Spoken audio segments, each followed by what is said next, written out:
ದೇಶದ ಜನರ ಕಂಗೆಡಿಸಿರುವಂತ ದಿನಬಳಕೆ ವಸ್ತುಗಳ ಬೆಲೆ ಏರಿಕೆ ರಾಷ್ಟ್ರಾದ್ಯಂತ ಸುದ್ದಿ ಆಗ್ತಾ ಇದೆ. ಸಿಲಿಂಡರ್ ಪೆಟ್ರೋಲ್ ರೇಟ್ ಜೊತೆಗೆ ಪ್ರತಿಪಕ್ಷಗಳಿಗೆ ಈ ವಿಚಾರ ಬ್ರಹ್ಮಾಸ್ತ್ರವಾಗಿ ಸಿಕ್ಕಿರುವಂತ ಬೆಲೆ ಏರಿಕೆ ವಿಚಾರ.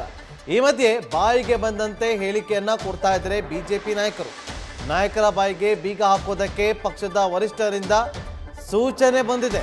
ಯಾರು ಕೂಡ ಈ ವಿಚಾರವಾಗಿ ಪ್ರತಿಕ್ರಿಯೆಯನ್ನ ಕೊಡಬಾರದು ಅಂತೇಳಿ ಈಗ ಒಂದಷ್ಟು ಸೂಚನೆ ಹೊರಡಿಸಲಾಗಿದೆ. ಡೀಟೇಲ್ಸ್ ಕೊಡ್ತಾರೆ ಶಿವಪ್ರಸಾದ್.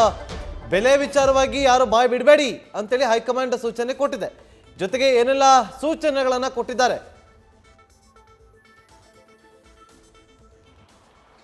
ಈಗಾಗಲೇ ರಾಜ್ಯದಲ್ಲಿ ಬೆಲೆ ಏರಿಕೆ ವಿಚಾರ ಕುರಿತಂತೆ ಕಾಂಗ್ರೆಸ್ ಸೇರಿದಂತೆ ಇತರ ಪಕ್ಷಗಳು ಬಿಜೆಪಿ ವಿರುದ್ಧ ವಾಗ್ದಾಳಿಯನ್ನು ನಡೆಸ್ತಾ ಇದ್ದಾವೆ. ಈಗಾಗಲೇ ರಾಷ್ಟ್ರಾದ್ಯಂತ ಸುದ್ದಿ ಆಗ್ತಾ ಇರ್ತಕ್ಕಂಥ ಬೆಲೆ ಏರಿಕೆ ವಿಚಾರ ಅಂದ್ರೆ ಅಗತ್ಯ ವಸ್ತುಗಳಾದಂಥ ಪೆಟ್ರೋಲ್ ಡೀಸೆಲ್ ಮತ್ತೆ ದಿನಬಳಕೆಯ ವಸ್ತುಗಳ ಬೆಲೆ ಗಗನಕ್ಕೇರ್ತಾ ಇದೆ. ಈ ವಿಚಾರ ಕುರಿತಂತೆ ಕರ್ನಾಟಕ ಸೇರಿದಂತೆ ಹಲವು ರಾಜ್ಯಗಳಲ್ಲಿ ಈ ವಿಚಾರವನ್ನ ಪ್ರತಿಪಕ್ಷಗಳು ರಾಜಕೀಯ ಅಸ್ತ್ರಗಳಾಗಿ ಬಳಸ್ಕೊಳ್ತಾ ಇದ್ದಾವೆ. ಇಂಥ ಸಂದರ್ಭದಲ್ಲಿ ಸಹಜವಾಗಿಯೇ ಮಾಧ್ಯಮಗಳು ಬಿಜೆಪಿ ನಾಯಕರನ್ನ ಬೆಲೆ ಏರಿಕೆ ವಿಚಾರ ಕುರಿತಂತೆ ಮಾತನಾಡಿಸ್ತಾರೆ. ಆ ಸಂದರ್ಭದಲ್ಲಿ ರಾಜ್ಯದಲ್ಲೂ ಕೂಡ ಸಚಿವರಾಗಿರ್ತಕ್ಕಂಥ ನಾರಾಯಣಗೌಡ ಇರ್ಬೋದು, ಶಾಸಕ ಅರವಿಂದ್ ಬೆಲ್ಲ ಸೇರಿದಂತೆ ಇತರ ನಾಯಕರು ಬೆಲೆ ಏರಿಕೆ ಅಂತ ಕಠಿಣ ಪ್ರಶ್ನೆಗಳಿಗೆ ಉಡಾಫೆಯ ಪಕ್ಷಕ್ಕೆ ಮುಜುಗರವನ್ನ ಉಂಟು ಮಾಡ್ತಕ್ಕಂಥ ಉತ್ತರವನ್ನ ನೀಡ್ತಾ ಇದ್ದಾರೆ. ಈ ಕುರಿತಂತೆ ರಾಜ್ಯ ಬಿಜೆಪಿ ಘಟಕ ಈಗಾಗಲೇ ಬೆಲೆ ಏರಿಕೆ ವಿಚಾರ ಕುರಿತಂತೆ ಯಾರು ಕೂಡ ಉಡಾಫೆಯ ಉತ್ತರವನ್ನ ನೀಡಬಾರ್ದು, ಎಚ್ಚರಿಕೆಯಿಂದ ಮತ್ತೆ ಜೊತೆಗೆ ಪಕ್ಷಕ್ಕೆ ಯಾವುದೇ ರೀತಿ ಬೆಲೆ ಏರಿಕೆ ವಿಚಾರದಲ್ಲಿ ಮುಜುಗರ ಆಗ್ತಕ್ಕಂಥ ಹೇಳಿಕೆಗಳನ್ನ ನೀಡಬಾರ್ದು ಎಂಬತಕ್ಕಂಥ ಸೂಚನೆಯ ಜೊತೆಗೆ ಬೆಲೆ ಏರಿಕೆ ವಿಚಾರಕ್ಕೆ ಬದಲಾಗಿ ಪ್ರಧಾನಿ ನರೇಂದ್ರ ಮೋದಿ ಅವರು ಕೇಂದ್ರದಲ್ಲಿ ನೀಡ್ತಾ ಇರ್ತಕ್ಕಂಥ ಹಲವು ಕಾರ್ಯಕ್ರಮಗಳ ಬಗ್ಗೆ ಅಂದ್ರೆ ಜನಪರ ಯೋಜನೆಗಳ ಬಗ್ಗೆ ಮಾತನಾಡಿ ಬೆಲೆ ಏರಿಕೆ ವಿಚಾರ ಕುರಿತಂತೆ ತಮಗೆ ಪ್ರಶ್ನೆಗಳು ಎದುರಾದಂಥ ಸಂದರ್ಭದಲ್ಲಿ ಬೆಲೆ ಏರಿಕೆ ನಿಯಂತ್ರಣ ಮಾಡ್ತಕ್ಕಂಥ ನಿಟ್ಟಿನಲ್ಲಿ ಕೇಂದ್ರ ಸರ್ಕಾರ ಮಹತ್ವದ ನಿರ್ಧಾರವನ್ನು ತೆಗೆದುಕೊಳ್ತಕ್ಕಂಥ ಚಿಂತನೆಯಲ್ಲಿದೆ. ಪ್ರಧಾನಿ ನರೇಂದ್ರ ಮೋದಿ ಅವರು ಬೆಲೆ ಏರಿಕೆಯನ್ನು ನಿಯಂತ್ರಣ ಮಾಡ್ತಕ್ಕಂಥ ನಿಟ್ಟಿನಲ್ಲಿ ಆಲೋಚನೆಯನ್ನ ತಜ್ಞರ ಜೊತೆ ಸಮಾಲೋಚನೆಯನ್ನ ನಡೆಸ್ತಾ ಇದ್ದಾರೆ. ಶೀಘ್ರದಲ್ಲೇ ಬೆಲೆ ಏರಿಕೆ ವಿಚಾರನೂ ಕೂಡ ಹತೋಟಿಗೆ ಬರಲಿದೆ ಎಂಬತಕ್ಕಂಥ ಅಂಶವನ್ನ ಎಂಬತಕ್ಕಂಥ ಹೇಳಿಕೆಯನ್ನ ತಾವು ಮಾಧ್ಯಮಗಳಿಗೆ ತಿಳಿಸಬೇಕು. ಯಾವುದೇ ಕಾರಣಕ್ಕೂ ಕೂಡ ಉಡಾಫೆಯ ಅಥವಾ ಪಕ್ಷಕ್ಕೆ ಮುಜುಗರ ಆಗ್ತಕ್ಕಂಥ ಹೇಳಿಕೆಗಳನ್ನ ನೀಡಬಾರ್ದು ಎಂಬತಕ್ಕಂಥ ಸೂಚನೆಯನ್ನ ರಾಜ್ಯ ಬಿಜೆಪಿ ಘಟಕ ರವಾನೆ ಮಾಡಿದೆ. ಆ ಮೂಲಕ ಬೆಲೆ ಏರಿಕೆ ವಿಚಾರದಲ್ಲಿ ಪಕ್ಷಕ್ಕೆ ಮತ್ತೆ ಸರ್ಕಾರಕ್ಕೆ ಆಗ್ತಾ ಇರ್ತಕ್ಕಂಥ ಮುಜುಗರವನ್ನ ತಡಿತಕ್ಕಂಥ ನಿಟ್ಟಿನಲ್ಲಿ ರಾಜ್ಯ ಬಿಜೆಪಿ ಘಟಕ ಮುಂದಾಗಿದೆ. ಈಗಾಗಲೇ ಬೆಲೆ ಏರಿಕೆ ವಿಚಾರದಲ್ಲಿ ಹಲವು ರಾಜ್ಯಗಳಲ್ಲಿ ಕಾಂಗ್ರೆಸ್ ಸೇರಿದಂತೆ ಇತರ ಪ್ರತಿಪಕ್ಷಗಳು ರಾಜಕೀಯ ಅಸ್ತ್ರವನ್ನಾಗಿ ಈಗ ಬೆಲೆ ಏರಿಕೆ ವಿಚಾರವನ್ನ ಬಳಸ್ಕೊಳ್ತಾ ಇದೆ. ಇದು ಸಹಜವಾಗಿ ಮುಂಬರ್ತಕ್ಕಂಥ ಸ್ಥಳೀಯ ಸಂಸ್ಥೆಗಳ ಚುನಾವಣೆ ಇರ್ಬೋದು, ಸಾರ್ವತ್ರಿಕ ಚುನಾವಣೆಗಳಿಗೂ ಕೂಡ ಈ ವಿಷಯವನ್ನ ಪ್ರತಿಪಕ್ಷಗಳು ರಾಜಕೀಯ ಅಸ್ತ್ರವನ್ನಾಗಿ ಬಳಸ್ತಕ್ಕಂಥ ಸಾಧ್ಯತೆ ಇದೆ.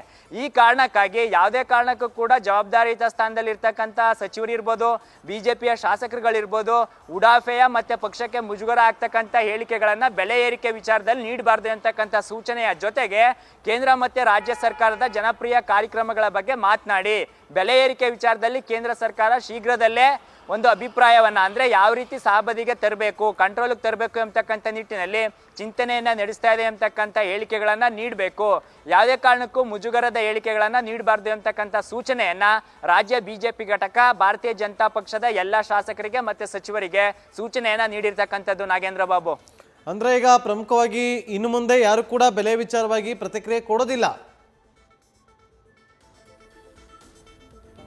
ಸಹಜವಾಗಿ ಹೇಳಿಕೆ ಮಾಧ್ಯಮಗಳು ಪ್ರಶ್ನೆ ಮಾಡಿದಂಥ ಸಂದರ್ಭದಲ್ಲಿ ಬೆಲೆ ಏರಿಕೆ ವಿಚಾರದಲ್ಲಿ ಉತ್ತರವನ್ನ ನೀಡಿದಂಥ ಸಂದರ್ಭದಲ್ಲಿ ಬೇರೆ ಬೇರೆ ಕಾರಣಗಳನ್ನ ನೀಡ್ತಾರೆ.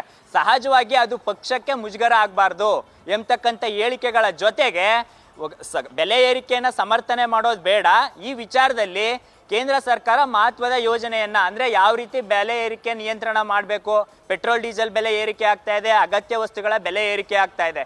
ಈ ಸಂದರ್ಭದಲ್ಲಿ ಕೇಂದ್ರ ಸರ್ಕಾರದಿಂದ ಯಾವ ರೀತಿ ಕಂಟ್ರೋಲ್ಗೆ ತರ್ತಕ್ಕಂಥ ನಿಟ್ಟಿನಲ್ಲಿ ಯಾವ ಕ್ರಮಗಳನ್ನ ತೆಗೆದುಕೊಳ್ಬೇಕು ಎಂಬತಕ್ಕಂಥ ವಿಚಾರಕ್ಕೆ ಸಂಬಂಧಪಟ್ಟಂತೆ ಪ್ರಧಾನಿ ನರೇಂದ್ರ ಮೋದಿ ಅವರು ಚಿಂತನೆಯನ್ನ ನಡೆಸ್ತಾ ಇದ್ದಾರೆ ಎಂಬತಕ್ಕಂಥ ಮಾತನ್ನ ಹೇಳಿ ಅದ್ರ ಬದಲಾಗಿ ಯಾವುದೇ ಕಾರಣಕ್ಕೂ ಪಕ್ಷಕ್ಕೆ ಮತ್ತೆ ಸರ್ಕಾರಕ್ಕೆ ಮುಜುಗರದ ಹೇಳಿಕೆಯನ್ನ ನೀಡೋದಾಗ್ಲಿ ಅಥವಾ ತಮ್ಮ ಸ್ಥಾನವನ್ನ ಅಂದ್ರೆ ಸಚಿವ ಸ್ಥಾನದಲ್ಲಿದ್ರೂ ಸಹಿತವಾಗಿ ಕೆಲವರು ಉಡಾಫೆ ಉತ್ತರವನ್ನ ನೀಡ್ತಾ ಇದ್ದಾರೆ. ಆ ರೀತಿಯ ಹೇಳಿಕೆಗಳನ್ನ ಇನ್ನು ಮುಂದೆ ನೀಡಬಾರ್ದು ಎಂಬತಕ್ಕಂಥ ಸೂಚನೆಯನ್ನ ರಾಜ್ಯ ಬಿಜೆಪಿ ಘಟಕ ನೀಡಿದೆ. ನ್ಯೂಸ್ ಫಸ್ಟ್ ಪ್ರತಿಕ್ಷಣ.